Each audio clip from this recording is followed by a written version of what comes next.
Dundee's Juan Sara posing pre-match with Hearts fans. Would such friendliness continue once a ball was kicked? No chance. These two served up passion aplenty once a fairly dull opening spell was dispensed with. Nacho Novo woke everyone up after 15 minutes, when he was only inches away from an opener.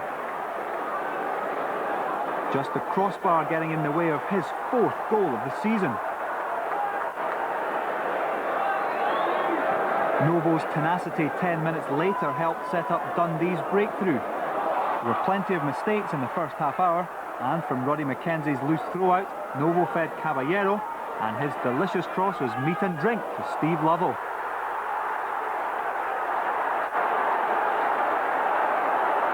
You don't fancy the angles much for Caballero here, and Hearts certainly didn't fancy the space Steve Lovell was given. It was all Dundee at this point, and the busy Nacho Novo almost doubled the lead within a matter of minutes, shoving Lovell out of the way to take the shot. The Hearts fight back had to come, and so it did. Mark de Vries hadn't scored for 5 games. Well, make that 6 now, as this was his closest effort yesterday, and it didn't really trouble the target. Hearts were really starting to warm up now, though, and went close when Kevin McKenna connected with a Jean-Louis Valois corner. A perfect delivery. Nothing wrong with the header either, but Joni Hernandez doing his job well on the line. Now, if that was close, you're just not going to believe this. Quite how Dundee survived here, well, goodness only knows. The cultured left-foot strike from Valois had the keeper well and truly beaten, then full marks to Julian Speroni for somehow foiling Kevin McKenna. You just got the impression it wasn't going to be Hearts' day.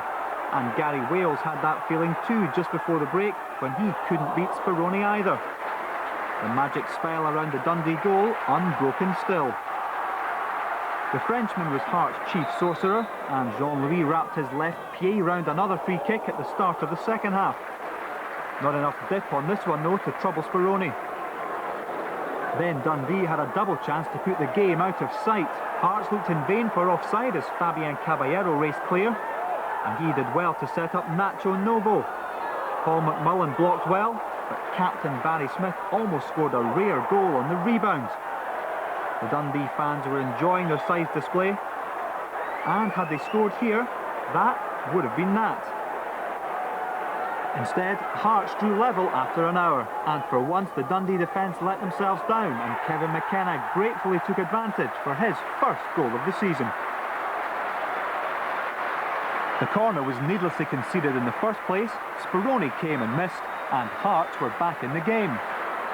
Only now they fancied their chances to go on and claim all 3 points, but Julian Speroni made up for losing the goal by keeping out Phil Stamp. Stamp very close indeed to his 2nd of the season.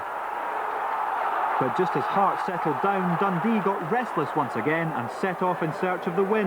Nacho Novo with the killer ball, and Steve Lovell completing a terrific afternoon with his 2nd of the game. 4 goals in 5 starts, not a bad return from the ex-Portsmouth man. Hearts undone by the pass, the pace, and finally the precision. The Edinburgh gods displeased with back-to-back Tynecastle defeats, with Hearts treading water in the table.